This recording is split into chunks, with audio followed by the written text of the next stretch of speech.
자, 우리가 이 하나님 말씀을 대하는 자세는요, 우리가 말씀을 어떻게 대할 것인가. 말씀을 매일같이 읽기 전에 또 오늘 예배를 드리면서 우리가 말씀을 듣는 자세가 어때야 될까? 안 되는 사람은 안 되는 이유가 있는 것이고, 되는 사람은 되는 이유가 있는 거예요. 안 되는 사람은 왜 안 될까? 저 사람은 왜 안 될까? 그 안 되는 이유가 있는 거예요. 저 사람 말씀을 많이 읽었는데 왜 그 말씀을 이해하지 못할까? 깨닫지 못할까? 안 되는 그 이유가 있는 거예요. 말씀대로 살지 못하는 이유가 있는 것이고, 말씀을 쉽게 이해하고 깨닫고 그 말씀이 적용되는 이유가 다 있는 거예요. 자, 그것은 먼저 우리가 이 자세가 중요한 것입니다. 자세. 어떤 자세를 가지고 예배에 임하느냐, 어떤 자세와 태도를 가지고 성경을 대하느냐 하는 것이 중요한 거예요. 기도도 마찬가지고요. 어떤 자세를 취하느냐 하는 것이 중요한 것입니다. 자, 그것은 우리가 학습자의 자세를 가져야 된다는 것. 학습자의 자세가 뭡니까? 배우고자 하는 마음. 듣는 마음이에요. 듣는 마음. 우리가 귀를 기울이는 지혜는 굉장히 중요한 것입니다. 귀를 기울인다는 것은 다른 말로 경청한다고 그러죠. 성경에는 청종이라는 말이 많이 나와요. 구약 성경에 청종. 나를 청종하라. 청종하라. 우리가 여호와의 말씀을 청종하겠나이다. 청종이 뭡니까? 듣고 따르겠다는 것이죠. 듣고 따르겠다. 그래서 하나님께서 무슨 말씀하시는지 저는 그 말씀을 듣고 따르겠습니다. 순종하겠습니다. 그런 자세를 말하는 것이잖아요. 우리가 예수님께서도 학습자의 자세를 항상 가지셨어요. 이 학습자의 자세라고 하는 것은 어린아이와 같은 심령을 말하는 거예요. 예수님께서 어린아이를 앞에 세우시고 말씀하셨어요. 누구든지 이 어린아이와 같이 되지 아니하면, 이 어린아이와 같이 하나님의 나라를 받드는 그가 천국에서 큰 자라고 또 말씀하셨어요. 어린아이와 같은 심령이 없이 어떻게 성경을 연구할 수 있을까요? 어떻게 성경을 바르게 이해할 수 있을까요? 어떻게 우리가 설교를 듣고 바른 깨달음이 있을 수 있을까요? 어린아이 같은 심령이 없다면 하나님 말씀 이해하기 어려운 것입니다. 깨달아질 수가 없는 거예요. 어린아이라고 하는 것은, 어린아이는 그 특성이 단순한 것입니다. 아이들은 단순해요.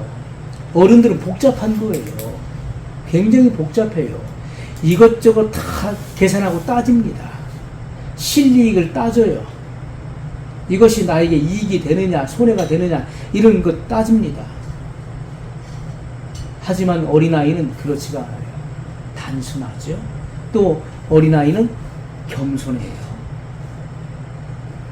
나이가 들수록 교만해집니다. 세상을 접하죠. 세상 것들이 수없이 많이 밀려 들어오잖아요.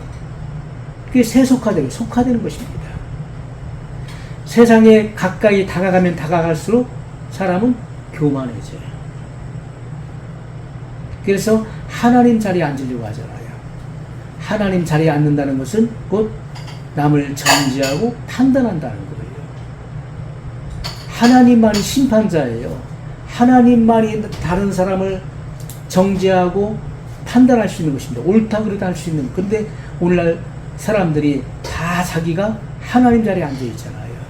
이렇다 저렇다 옳다 그르다 다 판단하지 않습니까? 어린아이는 겸손해요. 또 어린아이는 순종할 줄 알아요. 어른들이 고집이 세죠. 고집이 세고 제 맘대로 하려고 그러고 제 뜻대로 하려고 그러죠. 아이들은요, 순종하는 마음이 있는 거예요. 뭐 시키면 이해하고 하는 거예요. 어렸을 적에 부모가 아이들한테 심부름 시켜요.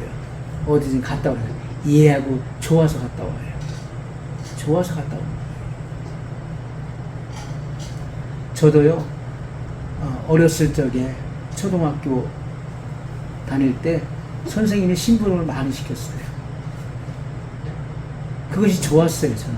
선생님이 심부름을 시킬 때 너무 좋았어요. 그래서 얼른 갔다 왔어요. 한 기쁜 마음. 야, 선생님 나를 인정해 주신다고 하는. 우리가 자녀들이 부모가 일을 시킬 때 믿을만 하니까 일을 시키는 거예요. 나이가 들면 들수록 더 무거운 일을 시키죠. 더 큰 일을 시키지 않습니까? 어린아이는 이와 같이 단순하고 겸손하고 순종하는 마음이 있다는 거예요. 이런 어린아이 같은 그런 특성이 있어야 돼요. 그런 사람은 주님께서 말씀을 깨닫게 해주신 것입니다.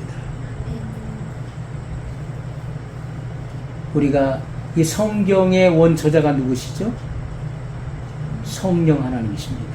성령 하나님. 성경 말씀은 바로 인생의 모든 걸음의 기준이 되는 것이죠. 기준. 그리고 성령님은 우리의 선생님이 되시는 것입니다. 우리의 카운셀러뿐만 아니라 티처, 우리의 선생님이 되신다. 예수님이 누구신지를 우리에게 이해시켜 주시고 깨닫게 해주신 것이죠. 예수님에 관한 모든 것들을 우리에게 알게 하시는 분이신 것입니다. 우리의 마음을 열어주시는 분. 그리고 예수님께서 인봉을 떼시는 분이심을 우리에게 알게 하시는 거예요. 인봉을 뗀다. 자, 인을 뗀다. 인을 뗀다. 또 인봉을 뗀다. 자, 이런 말을 하잖아요. 그 우리가 과거에 보면은 인봉. 자, 중요한 서류가 있어요. 아주 중요한 서류가 있는데 이 서류를 아무도 못 보게 주인만 볼 수 있도록 어떻게 합니까? 봉투에 담아요. 아주 중요한 서류예요. 이거 아무나 함부로 보면 안 되는 거예요. 자, 여기에 봉투에 담아요. 담으면 어떻게 합니까? 풀칠을 하죠. 풀칠을 한 다음에 여기다가 도장을 찍는 거예요. 도장을 찍어요. 딱 찍어서 이것을 누군가가 열게 되면 어떻습니까? 이 부분이 그 상처를 입게 되잖아요. 그래서 들키게 된 것입니다. 아무나 열 수 없게 하기 위해서 여기에 인을 치는 거예요. 자, 하나님 말씀에 닫혀 있는 이 모든 비밀한 계시를 그 인봉을 떼시는 분이 예수님이십니다. 장차 되어질 일들에 대한 인봉을 떼시는 분이 예수님이에요. 오늘날 교회가 부족한 부분은 겸손이라는 것입니다. 교회의 부족한 부분이 겸손이에요. 교회 모든 성도들이 다 겸손해 보십시오. 그러면 잡음이 있을 이유가 없는 거예요. 시끄러울 이유가 없는 거예요. 잡음이 왜 일어납니까? 자기를 알아주지 않기 때문에 일어나는 거예요. 자기 소리를 내기 때문에 요란하고 시끄러운 거예요. 자기 주장을 하기 때문에 시끄러운 것입니다. 겸손한 사람은 말이 없는 거예요. 자기 주장과 자기 고집이 없는 것입니다. 오늘날 교회에 가장 필요한 것은 겸손함이에요. 겸손함이 너무나 부족한 것입니다. 그리고 하나님의 말씀의 가르침 안에 있는 이 온유함, 마음의 온유함, 이 너무나 부족하다는 것이죠. 예수님과 같은 그런 온유함이 있어야 되는데 그 온유함의 성품이 너무나 없다는 것이죠. 모세는 그 온유함이 지면의 모든 사람보다 승하더라. 이렇게 말씀하고 있어요. 지면의 모든 사람들. 많고 많은 사람이 있지만은 그 모든 사람들보다도 어떤 사람보다도 모세는 더 그 온유함이 탁월했다는 것이죠. 그는 하나님의 말씀에 언제든지 아멘할 수 있는 준비가 되어 있던 사람이었어요. 그것이 아무리 큰 손해가 온다 할지라도, 그것이 나를 위협하는 일이라 할지라도 모세는 하나님의 명령에 언제든지 아멘할 수 있는 준비가 되어 있었던 사람이었다는 거예요. 그것이 바로 온유함이에요. 온유함은 그냥 뭐 부드럽다, 마음이 참 부드럽다, 어떤 이런 의미에 국한되어 있는 것이 아니죠. 온유함이라고 하는 말의 그 내면적 의미는 하나님의 말씀에 언제든지 사랑으로 복종되어진다는 것입니다. 언제든지 복종되어진다. 그것이 온유함이에요. 하나님께서 야 너는 이방 여자 구스 여인을 취하라 하니까 아멘 하고서 간 거예요. 그러나 미리암과 아론은 인간적으로 판단하는 것이죠. 인간적으로 판단하고 정죄했던 것입니다. 그 하나님께서 모세를 통해서 구스 여인을 취하게 했었던 그 이유는 무엇입니까? 이방인의 그 구원을 우리에게 알려준 것이죠. 이방인의 구원. 구원은 유대인뿐만이 아닙니다. 구원은 이방인을 포함하는 거예요. 그 구원의 전이 순서가, 복음의 전이 순서가 유대인에게 먼저 복음이 주어지고, 그리고 유대인을 통해서 이방인에게로 전이 되는 것이죠. 그래서 믿는 자가 모든 믿는 자가 구원을 받게 하시는 이 하나님의 위대한 그 경륜 안에 있는 이 구속사의 성취가 하나님의 그 계획 안에 있었다는 것입니다. 오늘 우리가 겸손하고 온유한 마음으로 하나님 말씀을 대하고 또 하나님 앞에 자주 엎드리는